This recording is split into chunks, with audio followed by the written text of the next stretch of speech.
training borscht and Japanese sushi. Well, for a moment, that there were hundreds of rockets raining down on the Lower East Side, or Jackson Heights, or Bushwick, or Riverdale. Imagine how we would feel. Well, we would be horrified. Demand that our government did everything in its power to halt those attacks.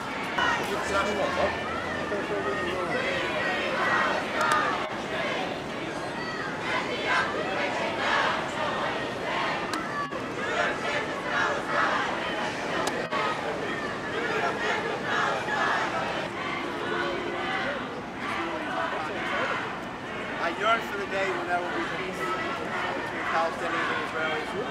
This is not just political, this is personal.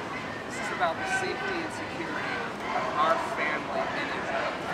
It is clear that Israel's conflict is not with the Palestinian people. It is with the lost terrorists.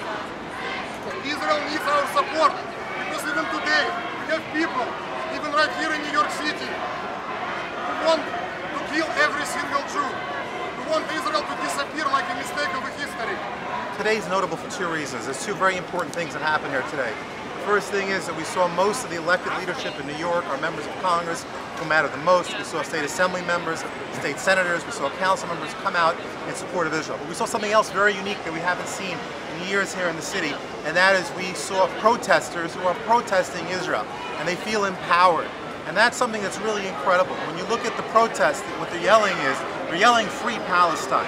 And the reason why it's so shocking is because they are ignorant of history, or they quite frankly want to ignore what's happened. Because they're ignoring the fact that Israel left the Gaza unilaterally in 2005.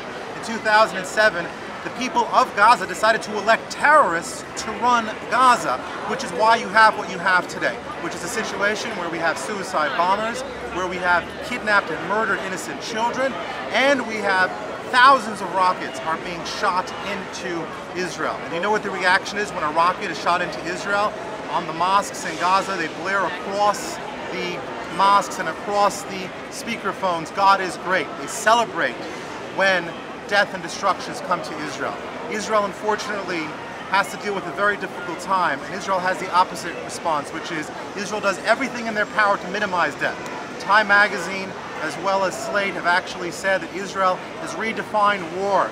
They actually knock on the home before with the dummy bomb to give them a minute to get out. They pick up the phone and make a call and say, "Please leave." They send them flyers. It's really an incredible dichotomy. So we stand with Israel here today because to stand with Israel is to stand against terrorism.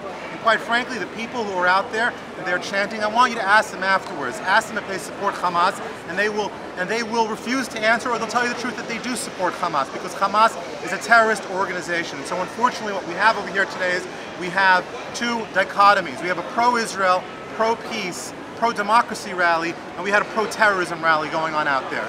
And I heard folks, I saw them on Twitter, they were complaining. You want to know what their biggest complaint was, the people who are protesting? They say, well, you know, Israelis haven't been killed in this conflict. They're upset, they're angry because Israelis haven't been killed. You know why Israelis haven't been killed? Because Israel values life, and they use the bomb shelters to protect innocent families, whereas the Hamas uses their bomb shelters to protect their weapons and their terrorists. And so the terrorists are in hiding, and they encourage their citizens to be quote-unquote martyrs by running into buildings that get blown up. And that's what we have here today. But we stand here today for two reasons. It's not just City Hall, it's not just a day to show our support of Israel, but also if you look that way, you see a reminder. You see the rebuilt World Trade Center, which reminds us what terrorism can do.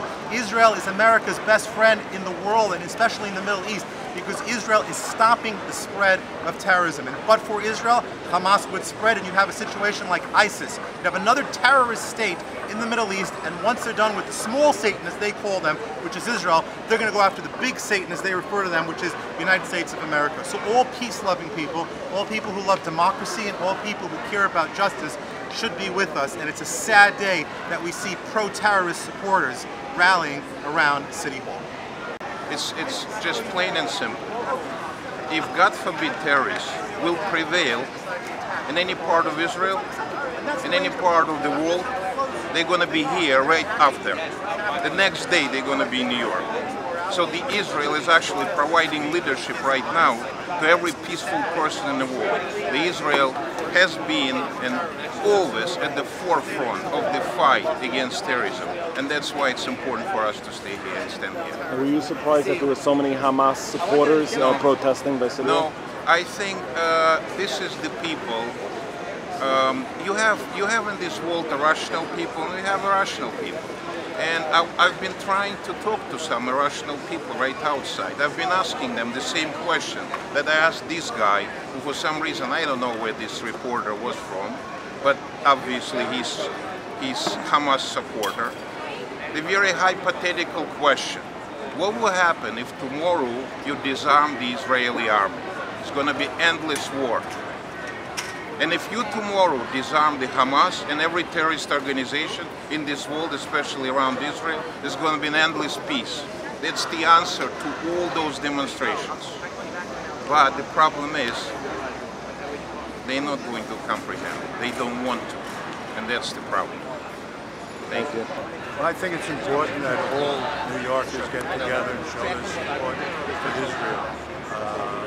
Israel has received criticism, unwarranted, in parts of the world. I think people have to understand this is about terrorism. This is about Israel wanting to live in peace, but having their civilian population under attack constantly. It's not about the last few years. This is about the last few years. If you go to Sderot, you'll see all the spent missile shells that have been fired at Sderot during peaceful times. They're lined up at the police station, hundreds of them. That's what this is about. This is about terrorism. This is about calling for negotiations with people who don't value human lives, who don't care to negotiate, whose purpose is to eradicate Israel from the map. And there is no negotiation until they recognize that's not a possibility. And when the Palestinian Authority merged with Hamas, I believe that they basically said, we're not interested in peace, we're interested in terrorism, and that's what has resulted.